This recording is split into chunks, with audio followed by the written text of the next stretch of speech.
Hi friends, hope you are fine and doing very well at home. Today we are just moving to the second part of the poem If by Rudyard Kippling. I expect and I hope that you remember the first part of the poem If, because we don't get continuous class in between a week. Last week you had the class, the first part of the poem If. So I hope you remember the person who wrote it, the author of the or the poet of this poem. It was Rudyard Kippling, right? He was mostly writing for the British Empire, British soldiers who did great effort in India. So, If by Rudyard Kipling, plus 1 English, Unit 1, Lesson 4, Part 2. Already you remember the first part. Anyway, it will be better if we know something from the first part. Don't you remember what was the first part about? It was we were speaking about the grammar of if in the beginning, and I told you we will have a special class on that. Still wait for that.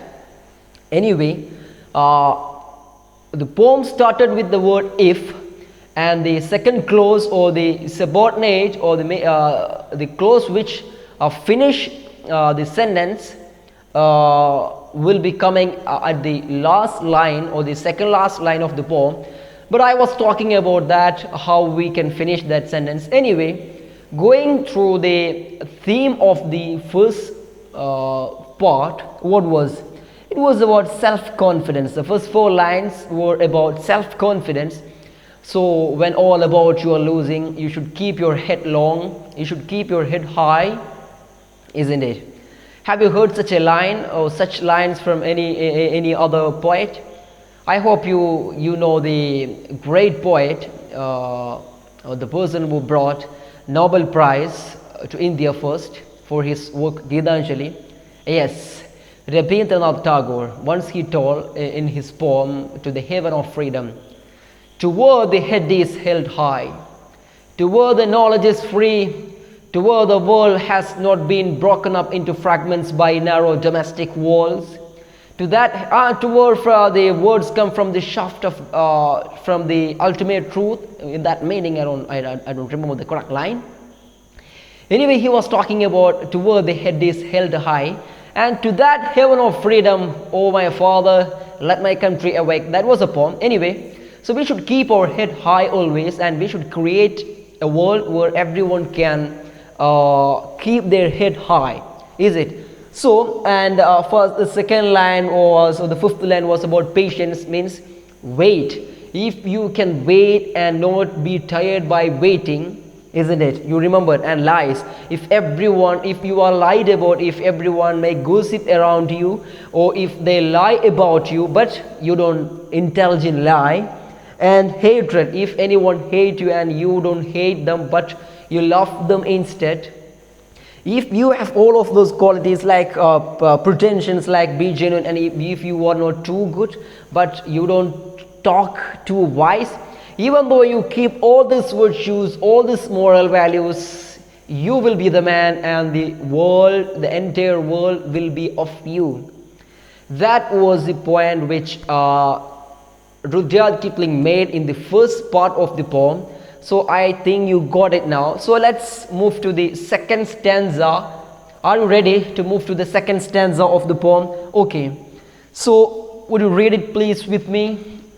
Are you ready? Let's read it. The first line, like, if you can dream and not make dreams your master, if you can think and not make thoughts your aim, if you can meet with triumph and disaster and treat those two impostors just the same, if you can bear to hear the truth you have spoken, twisted by knaves to make a trap for fools, or watch the things you gave your life to, broken and stoop, and build them up with worn out tools. How is it? Should I read it again? You read it? Will be good. Just pause the video and just read it again. I hope you understood the meaning, because when you understand the first stanza very well, I hope you will get the flow of the second stanza also. So you don't have to miss the flow from the first stanza. And this is why we tell you, if you get the idea about the author, or if you get the idea the way the author writes or the poet writes, so you will understand the later lines. So first of all, I was describing the first stanza or the first part of the poem. Then if you read it, the second stanza or the second part of the poem, it is very easy for you to understand it all, right? I hope you understand it very well, even though you need some explanation from my part. But in case of an outer meaning, it's very clear. So let's go through the meaning of the poem. If you can dream and not make dreams your master, what it means. I hope you heard about dreams. First of all, let me quote you. Whenever we talk about dream, the first quote comes to our mind, whoever it may be, especially the person who know about Dr. APJ Abdul Kalam. The real dream is not what you see when you sleep. The real dream is something that doesn't let you asleep.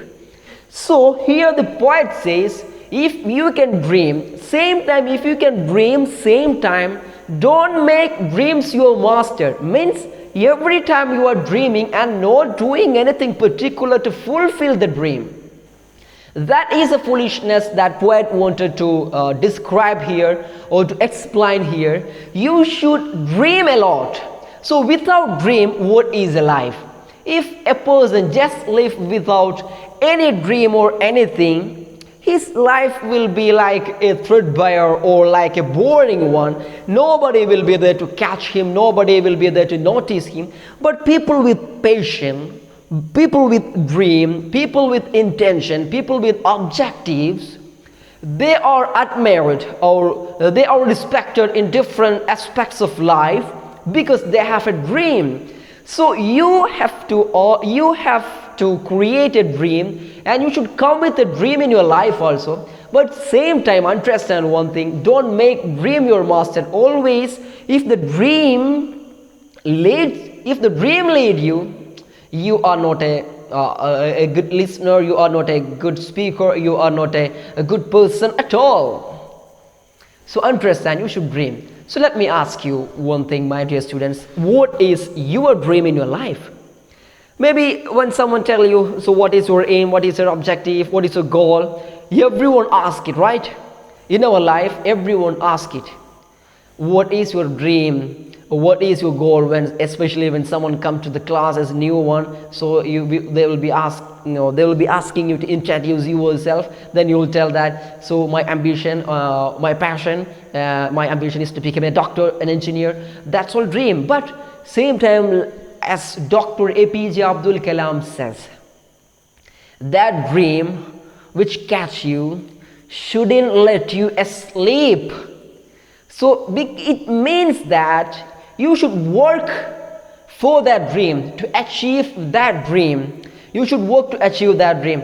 That's why people, all the philosophers or the great people, great leaders always tell you, we have a dream. I think you remember the speech from Martin Luther King Jr. when he was talking about, I have a dream today that one day all the people, all the white people and black people will come together and play together. That's my dream. I have a dream today. So the way he speak, he had a dream. Our dream also should be a dream like that, to fulfill that. Simply sitting and making a daydream, that's not a good idea at all. That's simply a wasting of time, like another like any play or any other waste of time. I don't support that. Simply sitting and dreaming like we are playing football, or Barcelona versus Real Madrid is playing football, and we are just imagining Messi will be hitting a hat-trick at that day, and or the Real fans will be thinking that Karim Benzema will be hitting, or Sergio Ramos will be hitting the goal, and we will be. That is not a dream at all.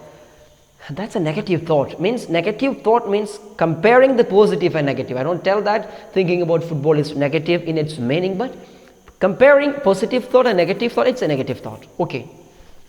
So dream, not only dream, work for that, achieve that, and don't make dream your master.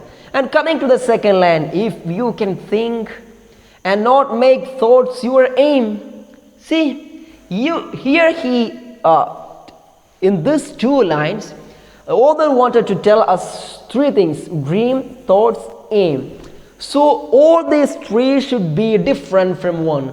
You must have a dream and you should think the way to achieve that, but don't make your aim that thoughts. Means thinking, always thinking, that is your aim.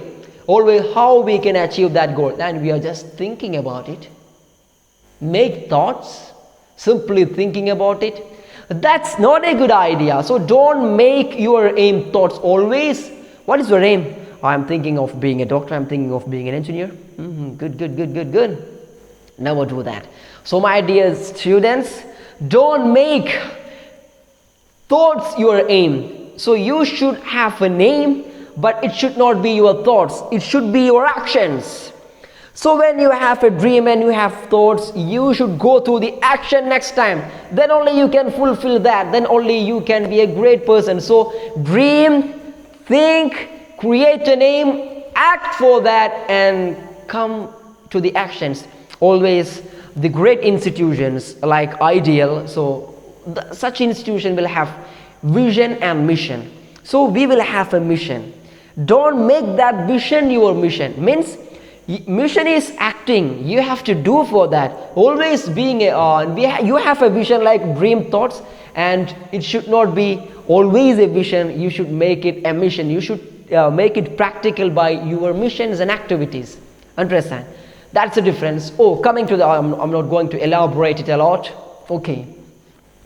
If you can meet with triumph and disaster, what do you mean by triumph? Means win, victory. Disaster, failure. So, and treat those two imposters just the same. What it means? In our life, there will be success, there will be failure, there will be victory, and there will be a decline in the life. Same time, because both of them are imposter, means a motivator or something that push us to do something. Means when you tell that, how we can treat both triumph and disaster, that's a complicated philosophy. Do you think that? No, it's a simple thing. How you know that? I'll tell you about that. Means when we win something, don't be over happy. Victory or success or triumph is a responsibility.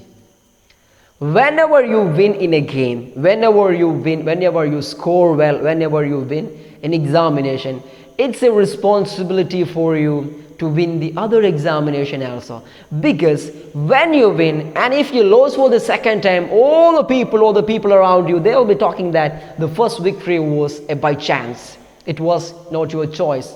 People will tell that. So whenever you take a victory, whenever you go for, when you cover a boundary, or whenever you take a good moment in your life, understand, it's your responsibility to keep it up, to keep that victory always. And coming to disaster or the failure, what do you mean by disaster or failure? When we have a decline or a failure in your life, it's your duty to win next time. And you know, another thing, you should not be sad. Here, don't be sad over, don't be happy over, don't become more happy, don't become more sad. Because you know, in both of the situation, your mind should be in an equilibrium, means in a same stand, in a same mode. Means I don't tell that you don't be happy, you don't be sad, but never affect it in your character. That is a point here. So if you can create those imposter something that push you. So in case of triumph, what is imposter here? In case of triumph, you will be greedy personality. In case of disaster, what is imposter? It will impose you to become sad and weak and sit meager and just simply sit and don't do anything. So both of this should not affect you, both of should motivate you well. That's the point here. Keep a state of mind in both situation. Understand? Okay. And treat those two imposters just the same. If you can bear to hear the truth you have spoken, twisted by knaves to make a trap for fools. Means, knaves here means the people, intelligent people. Really, knaves means it's a card, a jack card in when we play a game. Here it means intelligent people, knaves. So it's like a simple. This knaves here stands for intelligent people. So, for example, if you can bear means bear like if you don't mind it. Bear means if you are ready to accept it. If you are ready to accept, to hear what accept the truth you have spoken. You have told someone a truth, but after some days you heard that truth was twisted. Twisted means it was spoken as wrong. Somebody made it in another way. Somebody treated that in a negative way, and by a knave means by an intelligent person. That truth was twisted. After that you heard to make trap for fools. For example, in a classroom, I told a word about a boy was absent or a girl was absent. I told something positive about him, but all the class members or an intelligent boy or a naughty boy from the class just told him that I told him something negative. He just twisted the word. When he come to the class, so all the class members or this person will be fool. So to trap foolish people, one person, like we can see in our channels or in our nowadays in our new generation media, many of them are right, many of them are working for their own passion and way, twisting the truth to their own way, isn't it? So they will be asking some question to come to their truth. So people have different truth nowadays. Unfortunately, truth is also different. Some days ago truth was one, but it's a truth. One truth for one is wrong for another nowadays. So people will try to make maximum twists in the comment. So if any political leader or any religious leader or any social leader, he makes a comment, for example, or manager of an institution, they make a comment.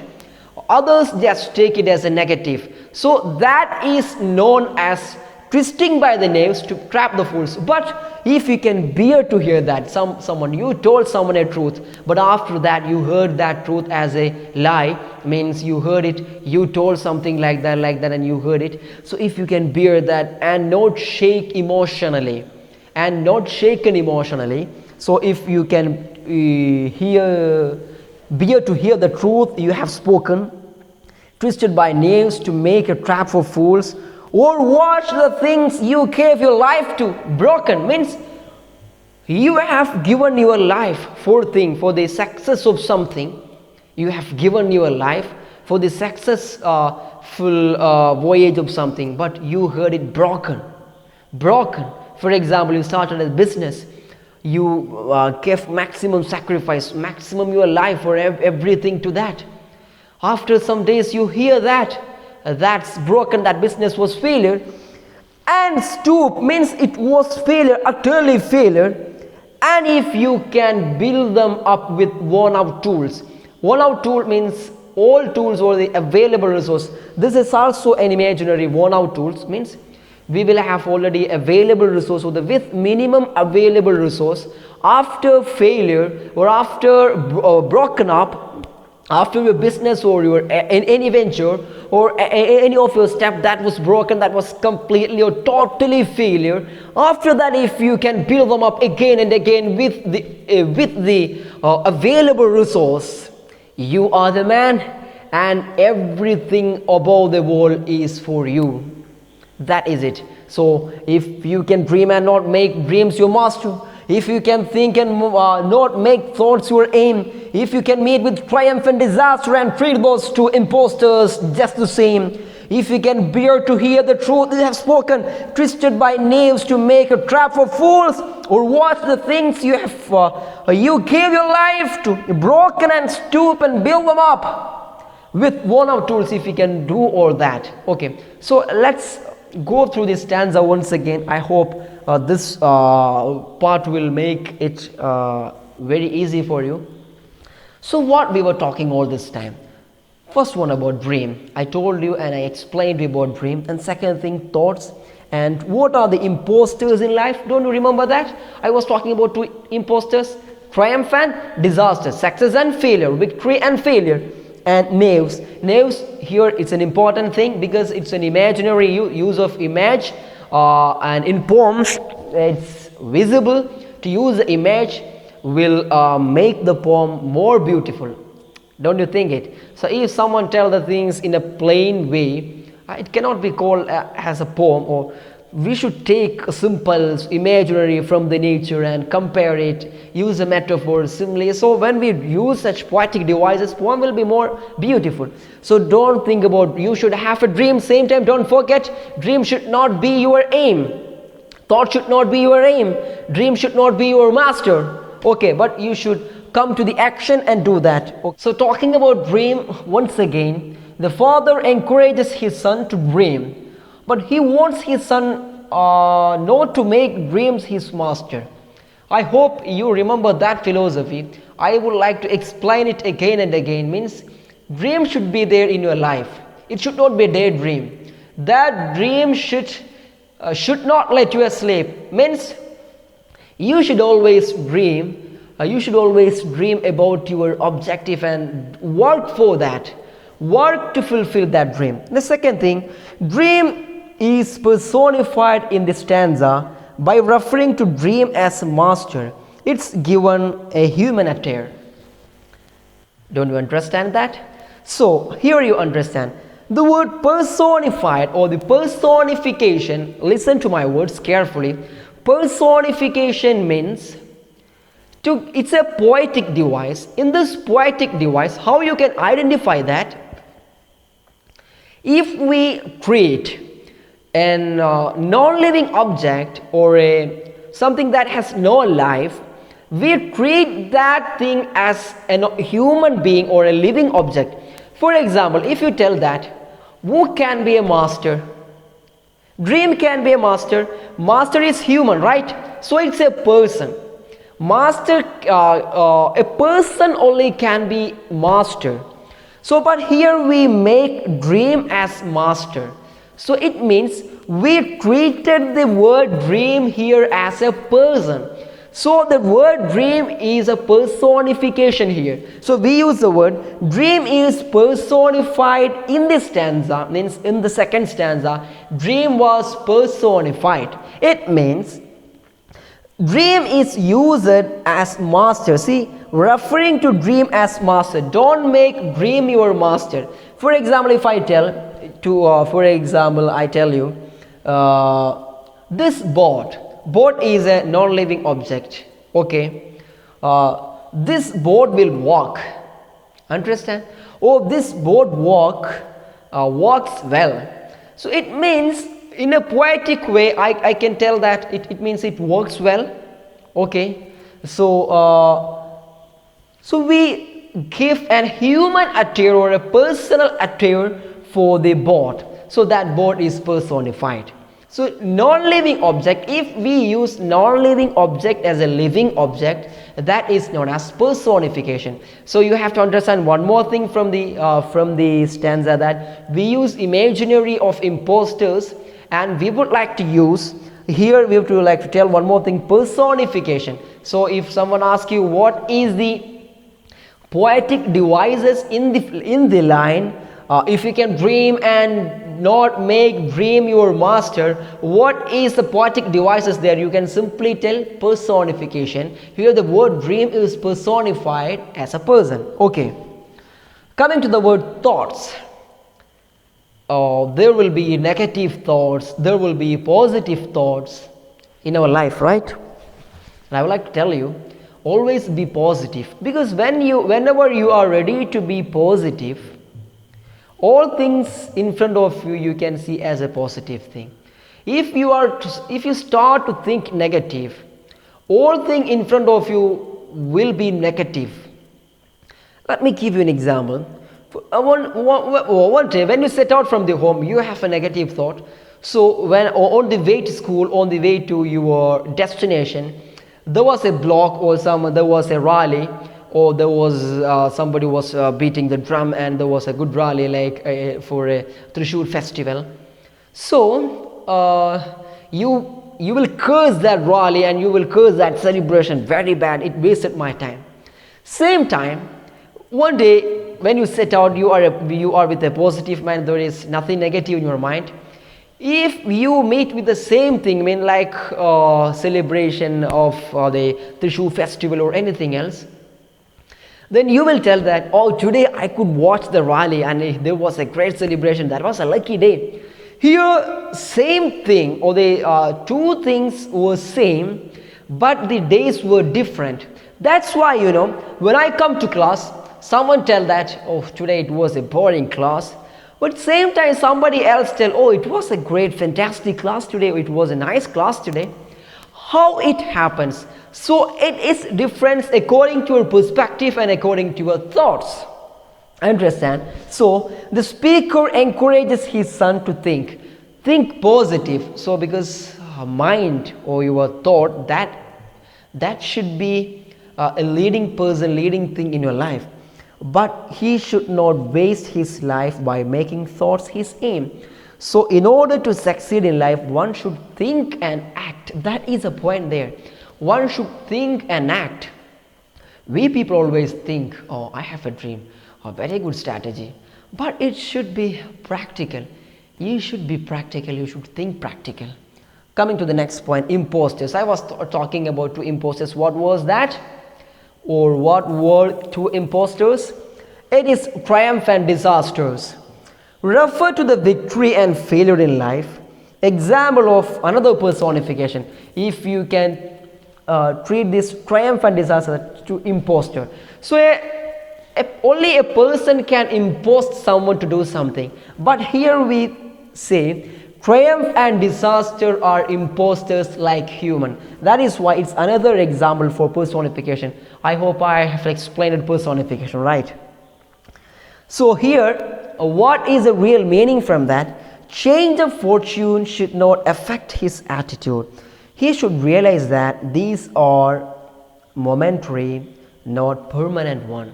Understand? Everything will change. This too shall pass. I hope you remember the story of a king. So I would like to tell you a story today. It's like, once upon a time, there was a king who called every scholars of his country and told them, I need to write a word. I need a word. You should write a word which should make me happy when I am sad, and which should make me sad when I am happy. After thinking a lot, many scholars came there. They tried their maximum. They wrote many things, but the final word, or the word which was depicted in the wall, on the wall of palace, it was the word, this too shall pass. Means when you are happy, when you read this too shall pass, means this too shall pass, you can be sad, don't be over happy. And when you are sad, you look at that word, this too shall pass, means all things will pass and new day will come. Okay, you have to wait for the best days and for the best moments. Even when you are happy, you have to think that how you got that happy, how you got that happiness in your life. So you should think that all other things will be changed. Okay, so coming to the next, names for the last part of this one. Example of simple. See, I told you, using symbols. For example, if I use the word nail to refer to the thing that disturbs us. Okay, so nails originally means jack of clubs, means it's like playing at that time. But here the word symbolizes a cunning man or a wicked person. Cunning means an intelligent. Even if it is cunning, I told you it was an intelligent person. We can think like also. A wicked person, a person who think as a naughty, who have brain but he uses it negatively.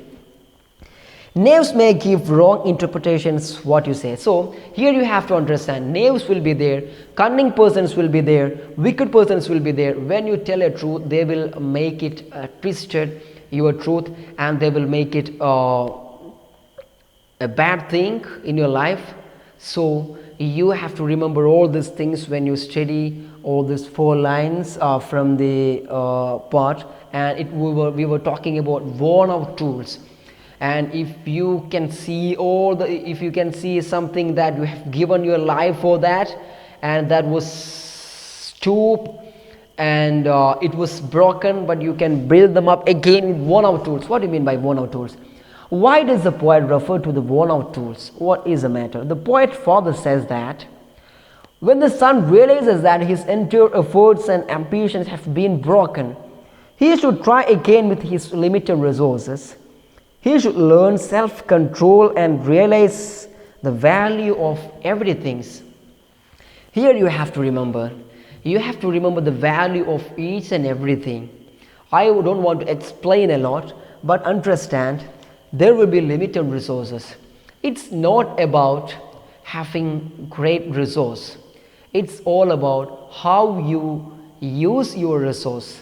We can understand that. For example, if we give a person, I would like to tell you one more story. Like once upon a time, a king called three people, and he have given not a king, it was a father. A father called 3 of his sons and gave every one of them gold coins, 5 gold coins. I told them to keep it, and I will be asking it after 5 years. You should keep it very well. And after 1 year, he called back all the 3 sons. One son gave 5 gold coins back, and the second son also gave 5 gold coins. But the third son, he gave 50 gold coins back.